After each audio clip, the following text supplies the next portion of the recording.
Yo, what's up guys? Getting started here with this lesson. Being joined right here by P-Chen. So, we spoke a little bit before the stream. P-Chen is a Lucario player. I know him from FIU events. He's been going up to the locals, like East Coast Gaming. It's been a good time. So we spoke a little bit before. You said you self-assessed yourself as a competitive intermediate player, kind of on the lower end. Yeah. Your goals in Smash, you want to become a pro Smash player. You believe your weaknesses are that you're like you have a strong start, but you find yourself easy to adapt to. So maybe a linear play style. Yeah. You're unaware of how to counter specific options in neutral, like empty hops, approach options, and things like that. And for this lesson, you want to try to understand a little bit more about the game, specifically neutral, build up on weaknesses that you have as a player, and understand how to deal with getting baited. Yeah, essentially. Okay, so let's go ahead and get right that. So,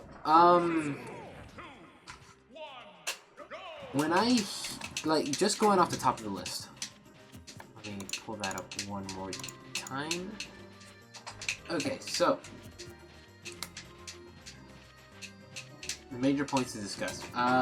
Usually when I start a lesson, I will often just go straight down into the breakdown of neutral, but there are some stuff that I want to, some quick stuff that I want to note for later. I'm going. Let's spar real quick. I want to do we're gonna do one stock match. Okay. And at the end of every stock, we're gonna reset. We're gonna do 4. Okay. Okay, so 4 times. Yes, 4 times we're gonna reset. Okay. All right, so let's go. This might be a little skewed because Lucario is a little different in aura. Oh yeah. Gonna throw us off with the score.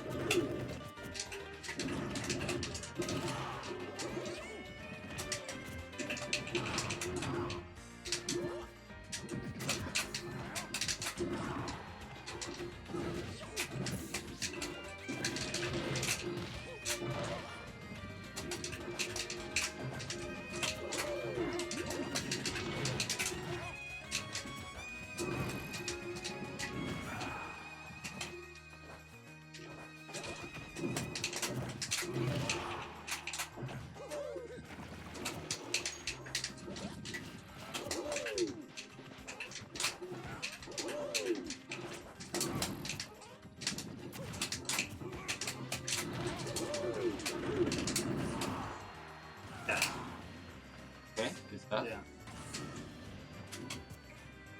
Okay, give it like 8 seconds. So, let me write a quick note here.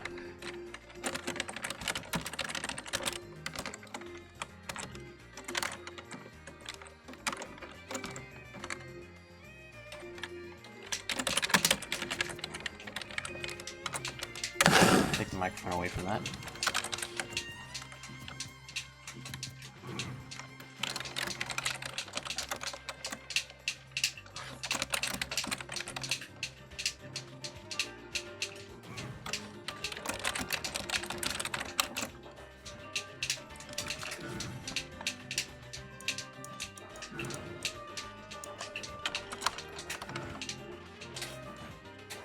Alright.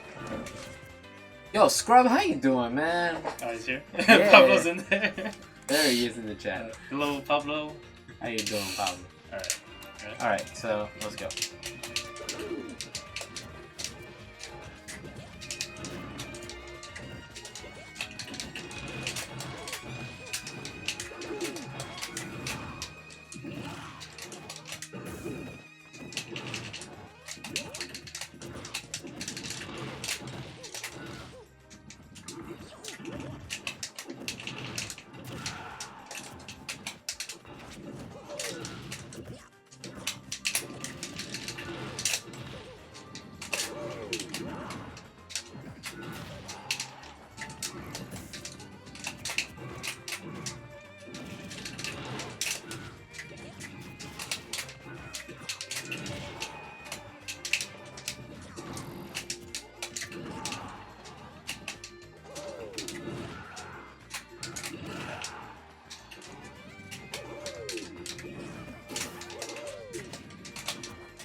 Don't look at my notes when I'm typing. Oh, no, Not until the end. I'm looking. I know. I'm saying for deep later. thought. Oh, 'cause yeah, okay. Usually, when I do this, is like the person's thousands of miles away. They can't look at my screen.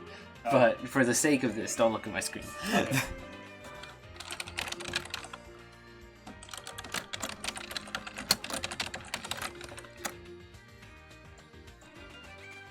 Okay, let's go.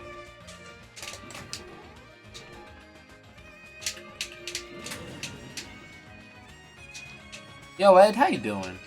Welcome to the stream.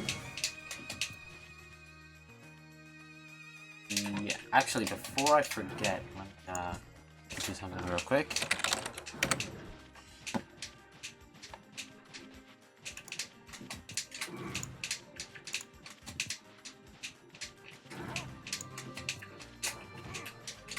Just in case.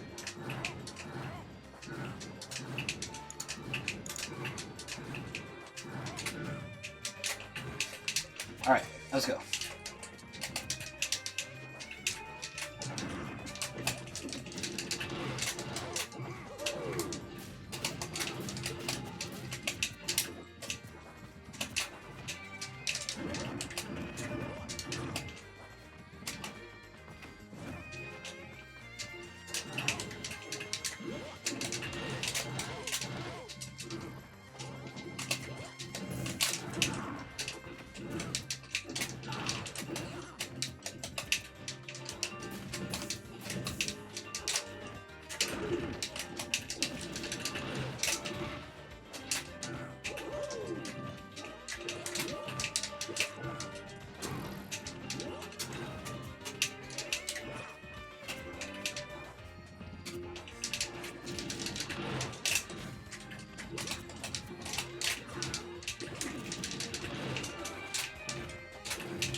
Got it. Let's go.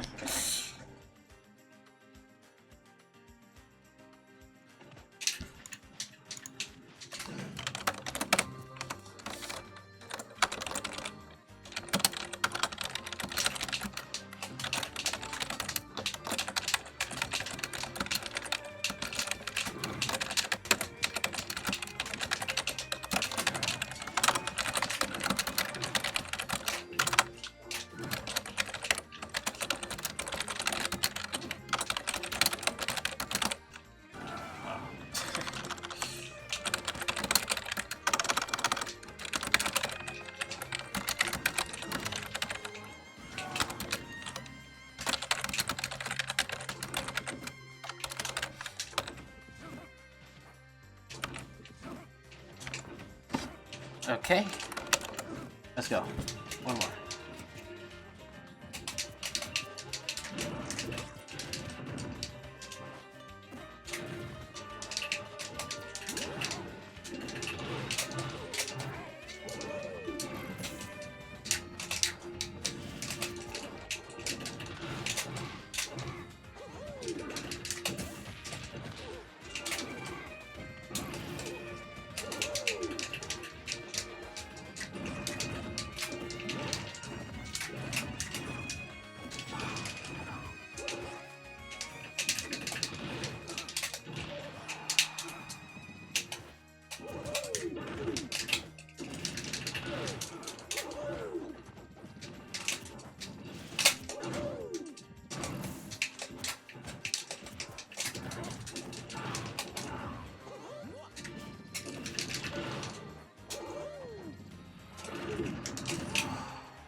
Oh, yeah.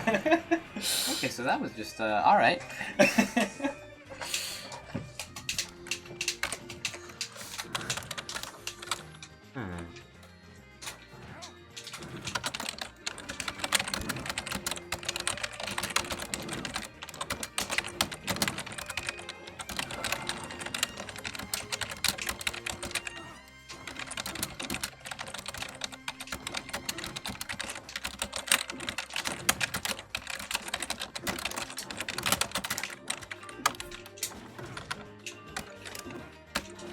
Let's try one more time. Okay. Alright.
Very nice.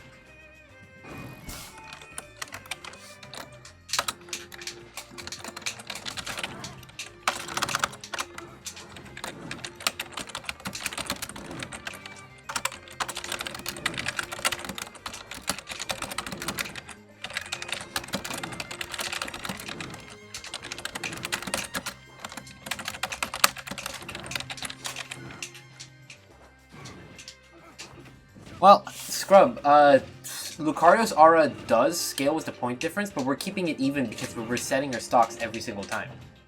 So there's an even score right now. Well, not right now. Once you SD, there will be an even score. So no, aura's not a problem right now.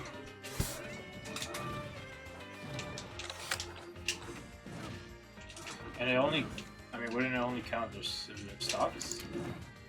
Or does it count even point based? No, it counts as points. Let me see.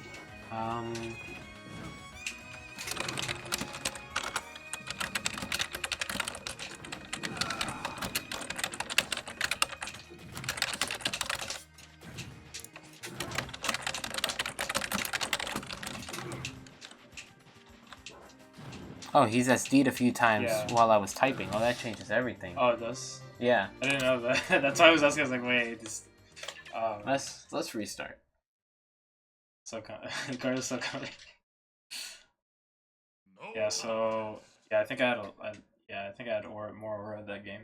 That spar we did last one. I mean, it's fine. Doesn't make that much of a difference.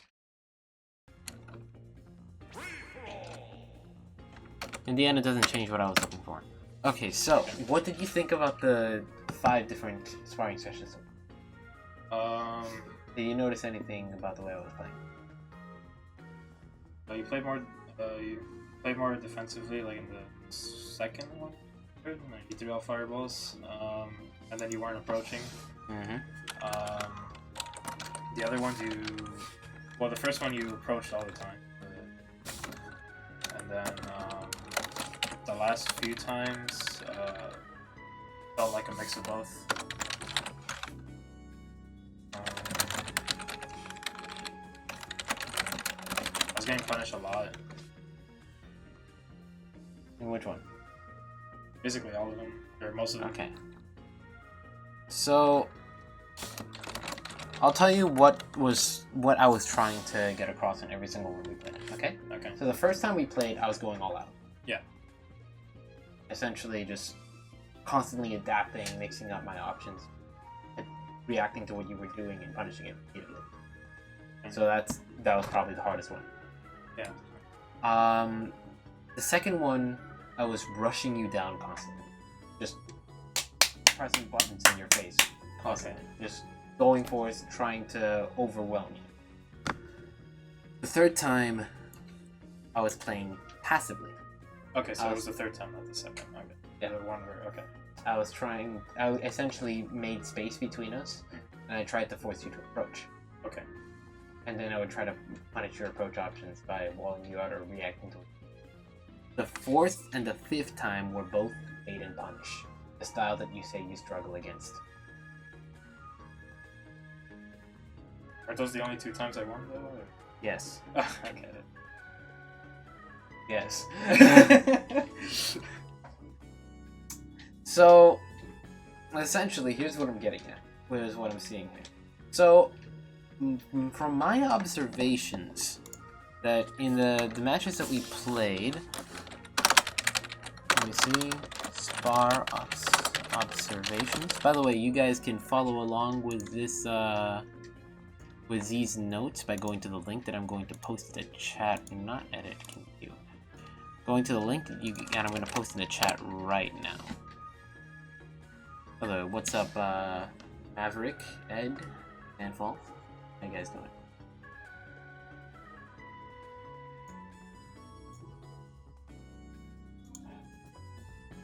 Okay, so, from my observations, you play generally a defensive playstyle. Yeah. It's a mix of passive offense and active offense. I'll explain what that means. No, not defense. No, not offense, defense. Passive defense, active defense. Depending on your positioning, you change your style completely. You don't wall people out like most people do. Instead, you rely on your movement to try to displace yourself and punish the person afterward. Yeah, or basically. use defensive options like shield, roll, things like that. Yeah. You don't really care too much about your positioning in that. You just do it regardless of where you are. Yeah, pretty much. Yeah, Aaron, how you doing? So, what's interesting about this is based on the way you play, bait and punish shouldn't have that much of an effect on you. It does, actually, no, it does do well against you, but it'll, if you play passively, it'll win. If you play actively, it'll tie. Like, if you go into your opponent's face, you're doing the same thing as them. And that's kind of where active defense kind of does its mark. So at the mid-range is maybe where you'll struggle a bit against it. And I did notice it because the options that you picked when you were being baited were the same. You would either jump or you would back off. If I threw out a back air in that space, it would cover it. But there's not really that much. Now, what was interesting to me, though, is that when I played Rushdown, you got completely... Yeah. You did not know how to deal with it. Yeah. Because you would move backwards and I would be there. So, let's start talking a little bit about neutral, about the different playstyle that I just finished describing. First, I'm going to talk about, let me see, what did I put out? Okay, so major points to discuss. So there's, the flow of battle is determined by advantages. There's two main things you want to look for. There's stage control, there's stage advantage, positional advantage, and there is frame advantage. Okay. That one you probably heard of. Not entirely. Okay, so essentially, the way it works is if you can act faster than your opponent, you have an advantage. Okay, so kind of like Ryu in a sense. Like, basically, like, you just throw out moves type of thing? Or you pressure your opponent with a bunch of fast moves? Well, there's that, but there's a lot more to it that goes into that. Because, let's say this. If I'm in your face right here, then I can jab you before you can move anything. That's a fast option. You really can't do anything about that besides shield. Shield is frame 1. So, shield is your reactive option, but at the same time I have to grab. So there's the game of rock, paper, scissors. Yeah. Attack, shield, grab. So, going into that, if I'm at this range, I can't jab you from this range. So the things I can do change a little bit. Everything slows down a little bit. Now we're generally even. Like, I do still have some fast options. I can dash grab you. It's like frame 8. I can throw out a down tilt. That'll cover that space. I can do something like put it back or that, or I have options. Yeah. But this doesn't always happen from frame neutral. Like, obviously Mario has faster buttons than Lucario, but he won't always have faster buttons. What if Mario's shielded? what options does Mario have in the field? Dab out a shield. He can, if he jabs at a shield, he has to drop shield. Dropping shield is 7 frames. That's a slowdown of 7 frames before he can do any action that's not an out of shield option. So because of that, every single one of his buttons, besides a grab, or anything that can be cancelled out of a jump, will be 7 frames slower than normal. Which means Mario can't jab you at a shield before you can jab him, for example. Okay. Now here's another thing. If Mario dashes at you, Mario starts running at you, the only options that Mario can do from this position are a dash attack, any option that can be cancelled out of a jump, like an up smash, or jump, an actual jump, and any aerial option after that, or grab. If I didn't say that already. Dash grab? Yeah, dash grab, dash attack, and jump options. That's it. Okay. If he tries to shield, there's a delay in his shield. When I start running, I cannot shield until the end of the initial dash. So if you expect Mario to start dashing at you and you throw out a button right in Mario's face, like down air, or like turn around and do neutral beam. Like from that distance it's gonna work, but yeah, if I'm a little bit closer, I just get hit. Because I tried going towards you and I tried blocking. Maybe you're walling me out, maybe you're jumping away and then you do a wave balance neutral beam towards me. And then just that approaching wall and I just get hit by that. That's an example. Other characters can just throw out like a jab like that. Or what I do is Shulk a lot is I just down tilt, pick up the space in front of their shield. Because I know they're going to try to dash grab me. Okay. Especially if they think that like I'm landing with a laggy move, but it's actually not a laggy move, and then I just immediately throw out a down tilt, they dash towards me, they get hit. Same thing with a jab. So anything that you do that slows you down, or that forces you to reconsider your options, like for example, if I actually do land with a laggy move, that's how much time it takes for me to be able to do anything. And in that time, that's how slow I am compared to what it is. Or let's say you're holding shield, right? I'm in the air. If I want to do that, I have to land first. The time it takes for me to land, and then the time for the grab to start up, is frames. If you can do an option before that time, then you have a frame advantage. Like, yeah. So that's frame advantage. Now, stage control is a little more esoteric. Though it's the thing that people hear about more, it's the thing that less people can really define. So, tell me, let's say we're both... What would you say defines stage from your best understanding? Like, if I were to ask you how much of the stage you currently control, how would you respond? So here I have half of the stage yet. Well, I mean, not necessarily straight one half. It does kind of add up to that. Yeah. If I move a little bit forward, now how much control that you person? Well, then technically now I would have. How do I say it? Like, I have more option. Well, I mean, I guess you can move. You move backwards, I can move forward. Yeah. Here's how I want you to imagine it. I want you to... Do you know generally the range of your attacks that you can throw out before your opponent can react? It's kind of like up to here in a sense. Because my grab goes like up around here. Well, you are severely undervaluing human react. Well, human reaction time is pretty fast. It's like 12 frames, 13 frames on average. But there's also input lag. So even if you react, there's nothing that the opponent can really do. Input lag on a standard monitor with this game is 6 frames. So that's 19 frames average that the opponent, you can throw out an option the opponent can't react.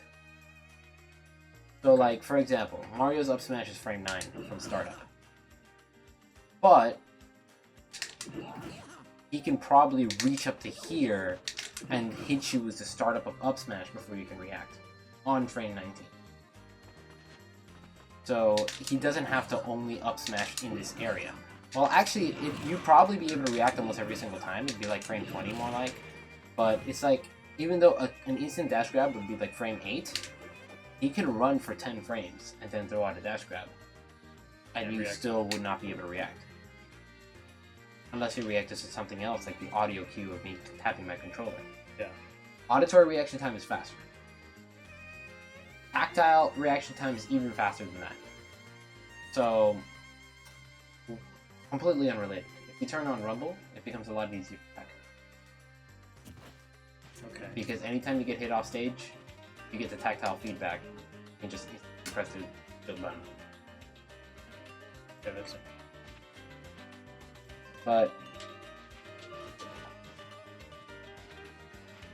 as far as visual reaction time is concerned, it's about 19 frames.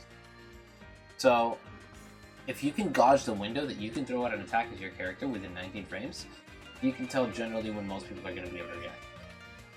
And what you would do with that information is imagine a bubble around your character. And this bubble composes the total range that you can hit an opponent before they react. Okay. This unreactable zone that you have is the border of how much control you have over this. So for some characters, it's obviously going to be longer than others. Some characters are better at controlling the stage than others. But some characters are better at winning neutral. You can throw needles. And if you're here, you can't react. If you're here, you can react, but then you can just fidget and just run forward and body you with it. You know, and like Cloud is ridiculously fast and has a really fast sword. He kind of just covers a huge area. Things like that. Maybe some characters don't cover as much on the ground, but they cover a lot in the air. Right. So this the bubble is like even includes like in the air? Yes, because the time it takes for you to jump and throw out an attack is included in that. So, for example, with Mario, he has a frame 4 jump squat, he has a frame 3 nair. Anything in this range that he can hit before frame 19, which I couldn't tell you exactly what that is, to be honest, you wouldn't be able to react. Like from here, let's see when you can react to this, okay? Okay, that's good.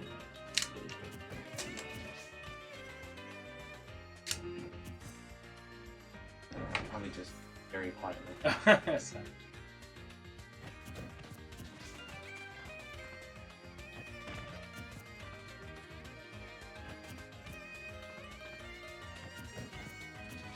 I guess the jumping. Yeah. Yeah. And then that's different.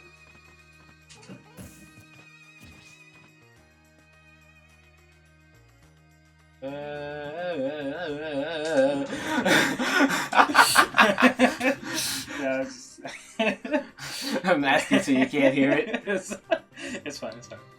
Yeah. But that's the idea. Okay. It's generally going to be about 19 frames. Maybe a little faster on some monitors. This one, not gonna lie. Okay. But anyways, so there's two things you want to keep in mind. You get the stage control, and you get the frame advantage. But there's a little bit more that goes into it. Because there's not only just reactions, but there's like, for example, I jump in the air, you expect an attack like this, right? Yeah. So you get ready with that block. So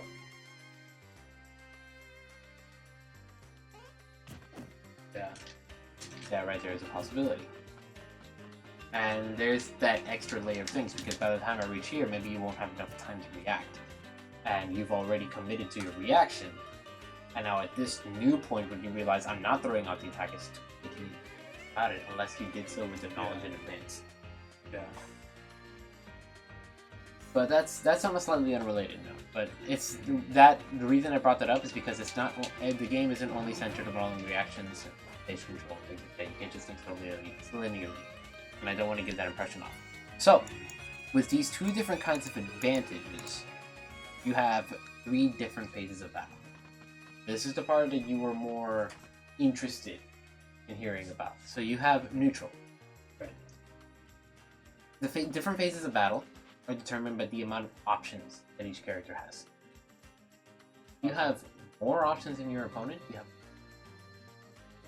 options are the amount of things. Neutral, you're like, let's say right here, you can do whatever the hell you want, and I can't do it. So I can move forward, I can move backwards. I can jump, shield, roll, spot dodge, forward smash, down smash. I can do anything. And if you're across the stage from me, you can't do anything about it. Right. That's the general idea behind neutral. You have an equal amount of options to your opponents, and it's up to you through your positioning and your actions to catch them out and to restrict the amount of options they have. So for example, when I'm in the air, my options are limited right off the bat. So I can throw out aerial attacks, I can air dodge, I can use special moves, and I can fast fall, I can try to land. I can also double jump. But after I double jump, I can't double jump anymore. That's a resource. Up B is also a resource, because once I use my up B, I can't do anything more. My height is also a resource, because it changes the amount of drift that I have access to, and the amount of airtime that I have. So imagine from the point that I jump, a big outwards, like a sort of curved trapezoid that determines the range that I can reach from that jump. I can stay here within this area, or I can reach the maximum distance outwards from this point. So if from this, it would be like a big M from this point if I just went the maximum distance, but there's also everything in between. And then when I do my double jump, there's another one of those. And if you can visualize this, you can tell exactly where your opponent is going to be. So let's say, for example, I'm coming towards you with a counter. Perfect. Now, it's not limited to just that, because if you know that I'm going to be stepping out of the way like that, like you can throw out a neutral B in my path, or you can, like if your aura is large enough, you can hold the neutral B to confirm. You can throw out a forward smash in that area out of range where I'm going to land, things like that. And this especially applies if your opponent is thrown off stage, because here it's a little different. Because not only do I have the resource of airtime, but if I lose too much of that resource, I die. And that right there is the win condition. You want me to die. So I want to avoid that. I want to avoid that loss condition. So I have several options. I have to cling onto any area in this area within the grab box, or any area on stage. These are my options. And if you can cover that range, then you have complete control over the battle.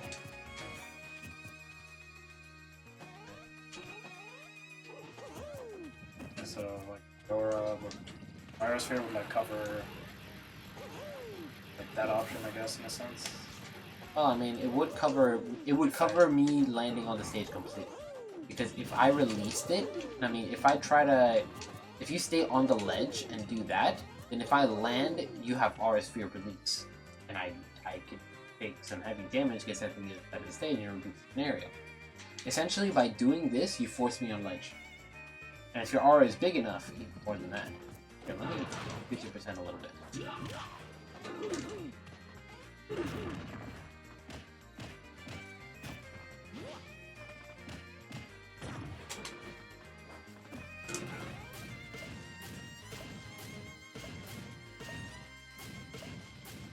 I think that's a realistic percent.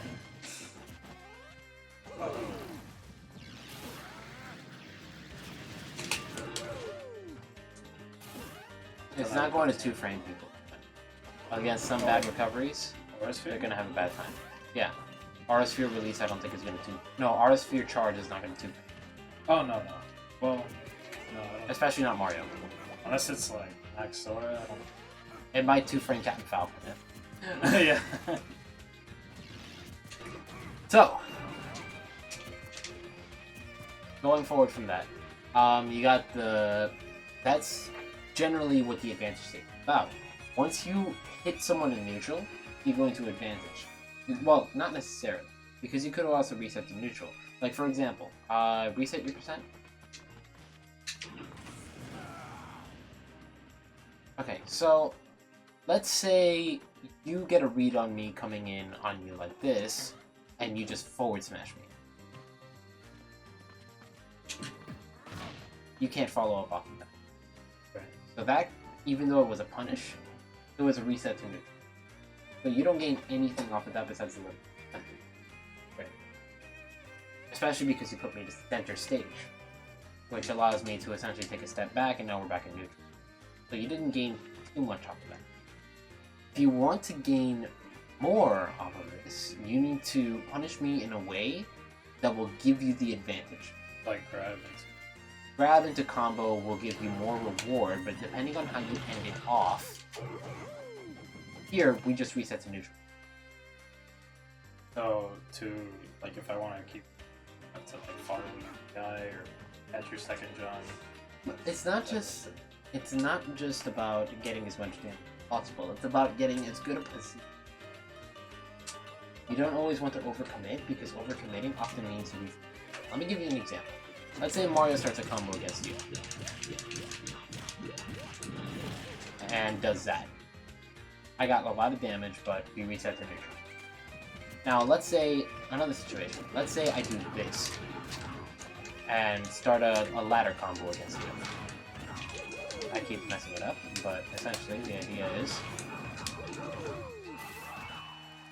that's 10%, and if I didn't knock you off stage, that would have been all I got. Like if I did it more along center stage, we would have reset to neutral right there. So that right there, even though it gives me a decent amount of damage, that extra 10% from the up B. Here's another thing I could have done. Well, not that. My bad. Force try to turn it around. No. I can land. And if I land, I have the opportunity to chase your landing and get something stronger. And to put you back in that juggle situation. Like, instead of going for that up smash, I very easily could have gone for a grab, gone for another down throw, and gone for another combo. That's what it's about, maintaining the advantage. And here's another very easy way for you to maintain the advantage. If I throw you off stage, now your options are very limited by default. So throwing someone off, because it gives me complete stage control. Yeah. So by default, right here, I'm in an incredibly strong position. Because you are immediately threatened by my presence. I could do anything right now and you cannot react to it. Yeah. And if I have a larger unreactable zone than you, this isn't where you want to be. Okay, so I can just and then potentially get a kill from that. And if you come towards me to try to threaten me, I can back off. I have stage control on my side. I can move back as a resource. I can move forward. I can threaten you there. You know, I got all the options in the world. And you can make use of stuff. So let's say I overcommit trying to punish you. Like, I dash towards you and try to dash grab, and you roll into me. Okay. Now you have stage control, and I don't. So you just completely reversaled me with a single input. Yeah. And now from this position, you can turn things around on me. Because now you have all the cards on the table. Now you have access to that wonderful resource called stage control, and you can make use of it. You punish me in this position, you knock me off stage, you gain the complete upper hand. And even if you don't, you have stage, you can back off if you're threatened by my presence. I cannot back off, because if I back off, I fall off the stage. Yeah. What's up, The Dark Arising? How you doing? Welcome to the stream. Yeah, that makes sense. So that's generally how the advantage state works. Disadvantage state is the same thing but in reverse. When you have your options limited, it becomes a lot harder for you to act in a way that allows you to get out of a tough situation. Let's spar a little bit. Okay. I'm going to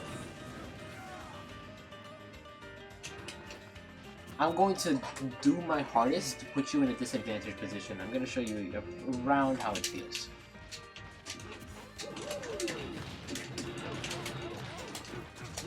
Oh, I mean, actually, I just had a better idea. How about we start with you in a disadvantaged position? So I'm going to knock you off stage and I'm going to trap you on ledge. As soon as we reset to neutral, we reset both our stocks.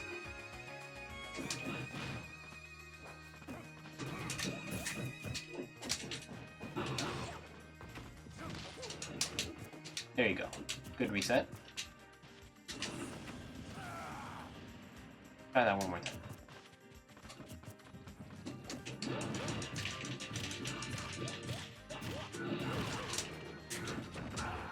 Even though you reset to the ground, I still had frame advantage, which is why I was able to continue pressuring you from that position, even though I got knocked away. You have the advantage state now, and now you just turn it around, disadvantage. I have stage control. You could have punished me right there and turned it into advantage. We have still not reset to neutral. You have advantage now.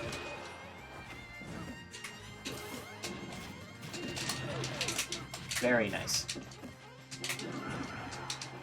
Unfortunately, you allowed yourself to be reversal there. Oh, that reach. Now you see how constantly was flipping control of the situation now that you're aware of what's going on. Especially with the way I was narrating it. Let's try it one more time.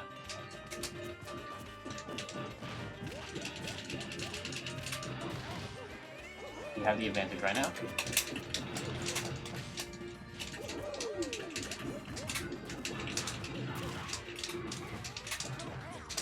Reset to neutral. Okay. Yeah, make it. That's the flow of battle.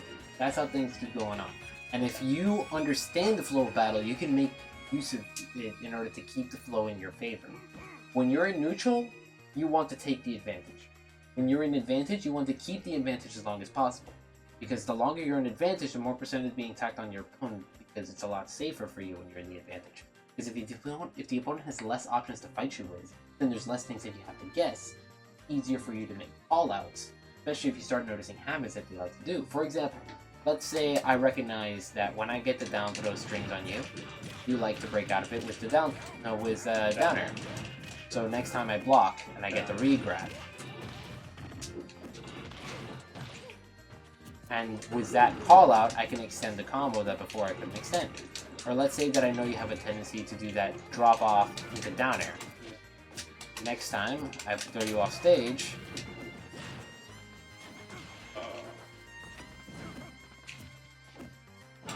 I can make a call out like that.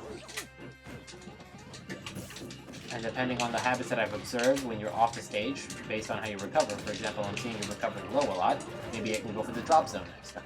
And these are things that I'm keeping in mind constantly. Just preventing you from getting to the ledge, trying to pressure you with that stage, with that frame advantage. And like, even though I'm failing, I'm gathering so much information that I can use against you later on.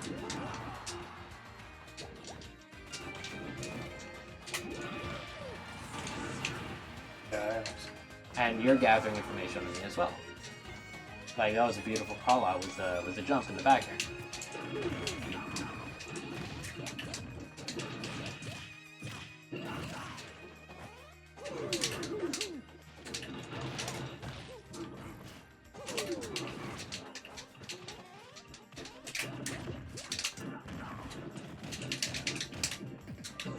Whoops. I don't play this character. I play Pikachu now.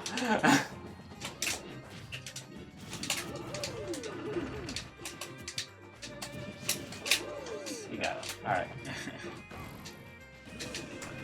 So, let's keep going on from there. Okay, so talking specifically about neutral, this goes into the first lesson, the first part of the lesson that we had was the sparring sessions. So, the way I see the game, there's different play styles.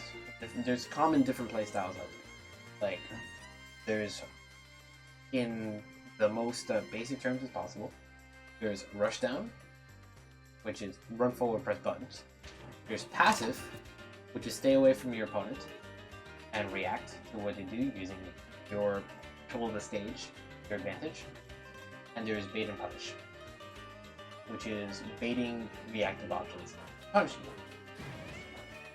So the way that I define those playstyles is based on concepts of offensive and defensive play, and passive and active playstyles.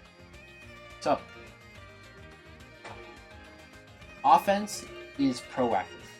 You are taking the initiative. You are pressing the buttons first. You are trying to catch your opponent off guard.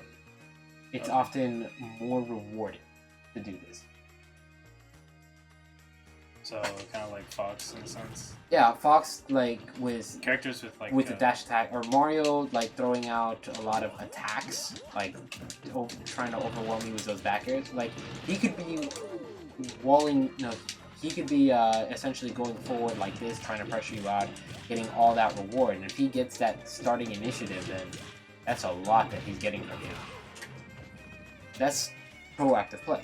Reactive play is kind of what it says on the tin. You're using safe defensive options in order to be able to respond to an opponent's action. So, for example, what you do when I approach, where you take the step backwards, that's an example of reactive play. Obviously, so you're reacting to my approach, and whatever you do afterwards, preparing. Right. So, passive play refers to playing outside of your unreactive position. Essentially, if you're playing across the stage, you're playing passively. I could be throwing out attacks from this range. Like, a lot of people think offensive play is in your face, defensive play is across the stage. But I could be playing defensively here, and I could be playing defensively here. Yeah. I could be playing offensively here, and I could be playing offensively here. Right. So that's another dynamic. It's about position and intention. Here, where I'm across the stage, I'm putting myself in a position where I can react to anything you do. And if you come at me directly from this position, you are overextending because you are telegraphing your path. That's the intention, was this. Active play is a little different. You're playing around your opponent's unreactable zone. Essentially trying to either take the control from them or forcing them to lash out. So for example, if I say your unreactable zone is right here, and what I do is I approach with a mix-up like that. Essentially what I'm doing is I'm starting your reaction, because watch this. Let's say I'm gonna dash grab you from across the stage. I want you to spot dodge exactly what I'm gonna do. Extremely easy, right? Watch this. Yeah, you kind of get that away. Well, yeah. I mean, even then, if you think it's gonna happen. Yeah, that's true. That's the idea. Like, that's where the mix-up comes in. Because what it does, it stutters your opponent's reactions. If you do something like this, essentially mixing up your approach timing, then if the opponent expects the mix-up, then they'll be vulnerable to just a direct approach, which makes the direct approach start working again.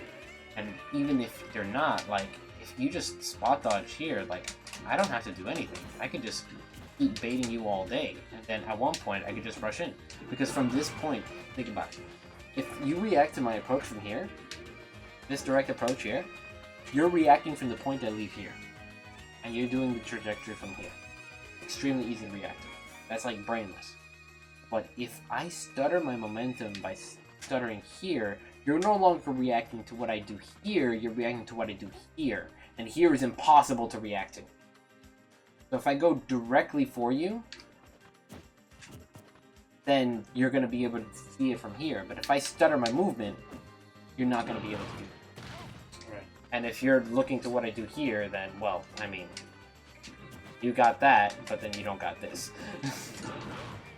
That's the idea behind the bait and punish playstyle. It's like conditioning, that makes sense.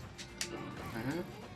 If bait and punish does not work, because you are playing counter bait and punish, baiting the bait and punishing the punish, which is what you're doing there,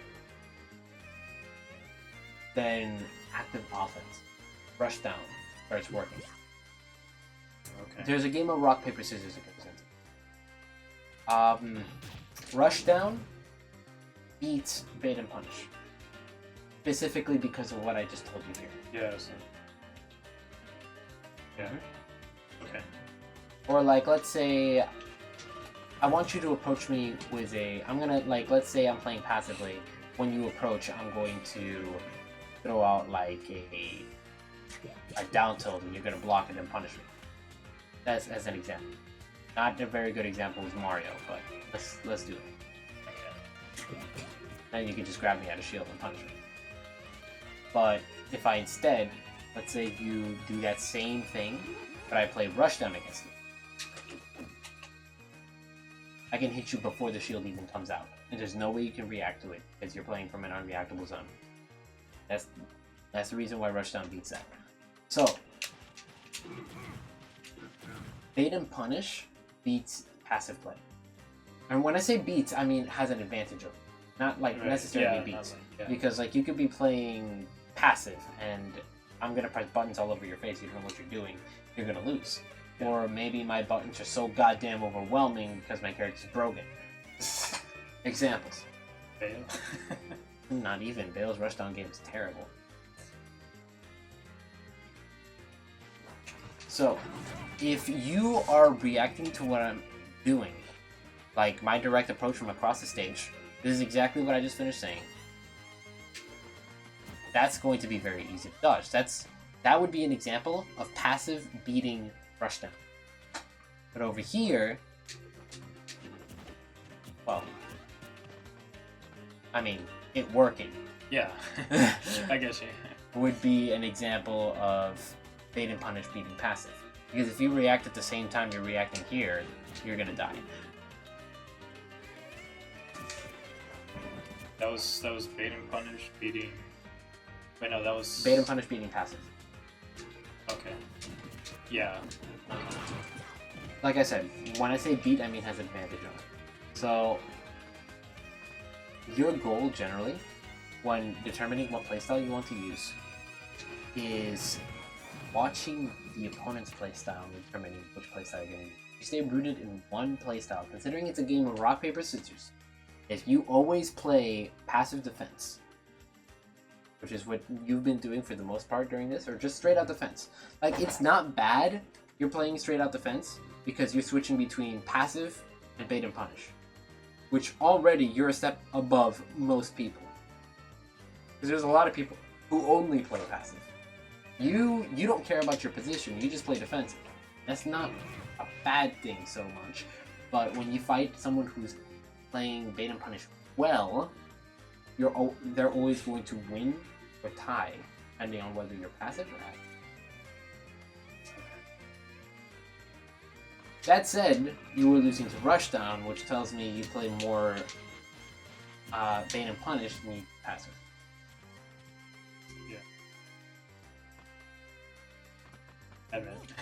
Especially considering that when someone plays Rushdown, they're playing actively, which means if they're playing actively, you're playing actively. You go for the active defense instead of the passive, because you're in the opponent's face. So at that point, they just overwhelm you. So that's something you definitely need to be able to adjust to. When you recognize that your opponent's rushing you down, you need to have the wherewithal to put some space between you and them, because that will allow you to go into the playstyle that beats them. So I should play more at a distance where you can react to their approach. Because if you can't react to their approach, then they're going to overwhelm you. Exactly what happened the first time. Let's reset our percents. And let's do a quick spot. I'm gonna go rush down on you. Telling you in advance so you can adapt. Okay. That was a misinput. Yeah, that sounds like it.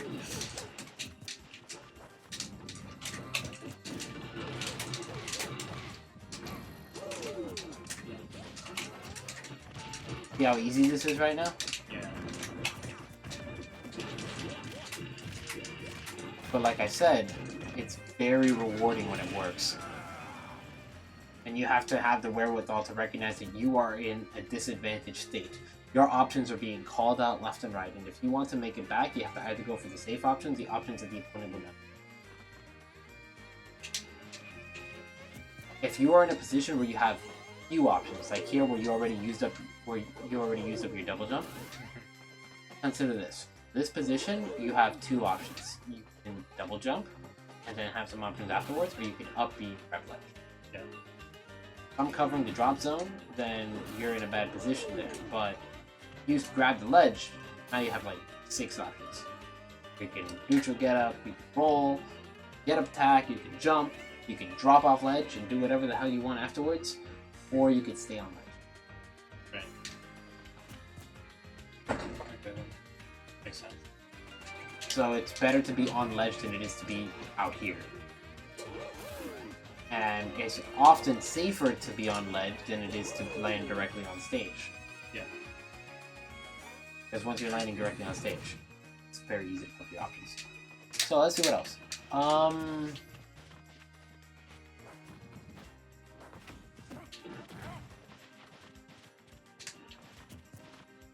Let's I want to test your. There were a couple other things that I wanted to talk about, but we are running out of time. Oh, okay. So let's see. What else did we want to be? Specifically neutral. We talked about phases of battle. We talked about advantages. We talked about RPS and macro adaptation. What I call that thing in neutral. Let's test your ability to adapt a little bit. It might be a little tricky because you don't know how to play in the other styles yet. I'm assuming you're not going to be very good at rushing someone down because you're not used to playing offensively. There are going to be times that's going to be called on you. For example, against a bait and punish player, you're going to want to go past your comfort zone and hit them before they can react. Okay. That's the way you win. Okay. So, let's. I'm going to go all out against you. I'm going to be constantly adapting, and I want you. Well, actually, let me not go all out yet. I'm going to spar with you again. And I'm going to pick a random playstyle. I want you to see it, and I want you to switch. And maybe I'll adapt something. Maybe. Wait, you didn't explain the passive one too. It's okay. Great, like... Alright, so passive is about position. Okay. It's when you stay outside of your opponent's reaction range, your opponent passively. From that position, you can move backwards, and their opponent can't really do anything about that. So you have the stage control behind you, that indirect stage control that you are denying through your opponent with your presence as a resource. Okay. So you can move backwards just fine. Meanwhile, if your opponent tries to break through you, you have your direct stage control as a deterrent. Because if you move into me, I can move backwards, and you are still within my unreacted zone. And at that point, I can react and hit you, and you can't really do about it. That's where passive has its strengths. The reason I say passive is its own thing, even though I defined passive offense and passive defense, is because they both generally win and lose against the same teams. They're both generally the same. It's just a slightly different approach that gives you more or less options depending on the character you're playing. And of course, the way you approach it. You're very comfortable playing passive. You're somewhat comfortable playing passive defense. You're not very comfortable playing passive offense. You'd be walling out, throwing out attacks, preventing your opponent from being faced in the first place. Right. You prefer to exploit your opponent's mistakes, which is very good when you're fighting low-level opponents, but not so good when you're fighting high-level opponents, because it's not about exploiting mistakes, it's about forcing your opponent to make mistakes, essentially creating opportunities for you to punish instead of just waiting for them. And one way you can do that is by baiting them.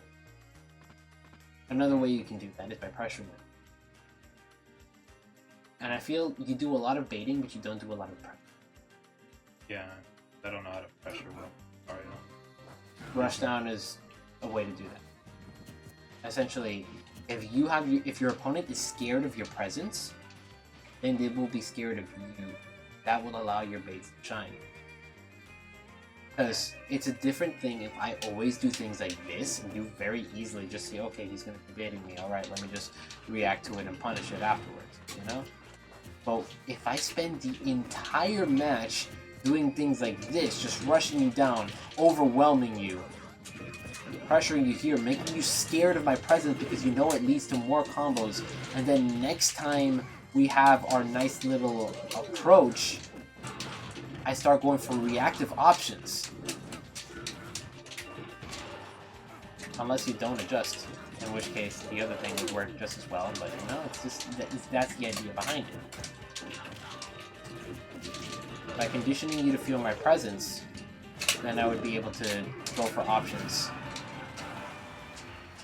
that would allow me to bait you once it gets to that point where you're playing straight up reactionary. But at this point, if you're not afraid of my options, then I can just keep on hitting you, and that's going to keep working because you're playing that passive, that active defense.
Yep. As Shulk, I just up air. As Mario, I have no idea how to get around that.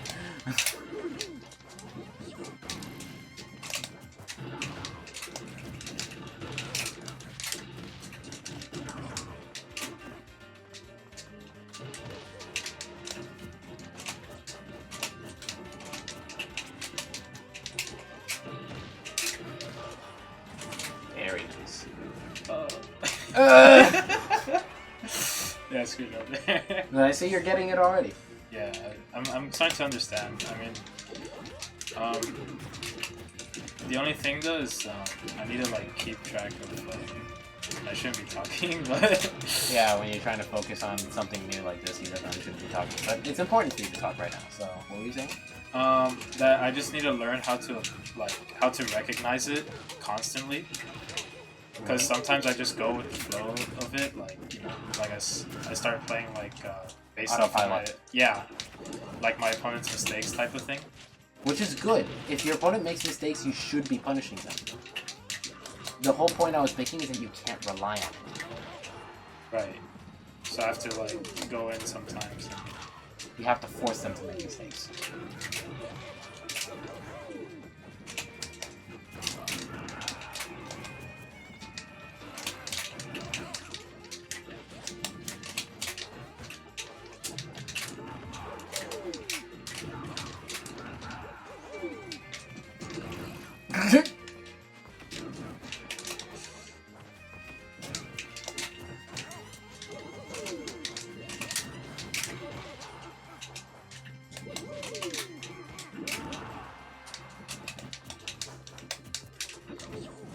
I don't know why I thought you'd go down there.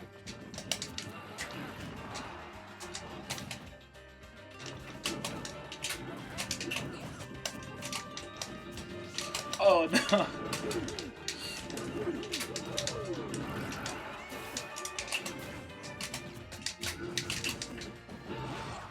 And that's what Beta Punish does the work. Yeah, that's not very nice. You used to rely too much on people making mistakes. The point that held me back for the long point, it still does, but I gotten better at it. I used to rely too much on people making mistakes instead of forcing them to. Yeah. A lot of people get just try to force their opportunities, and it doesn't work out for them because their opponent doesn't give them any.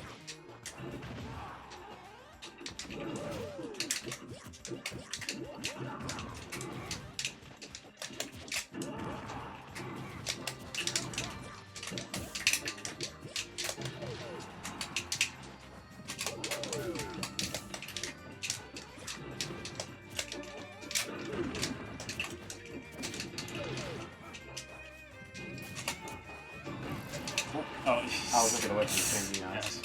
Alright, so, before we finish up, is there anything else you want to ask?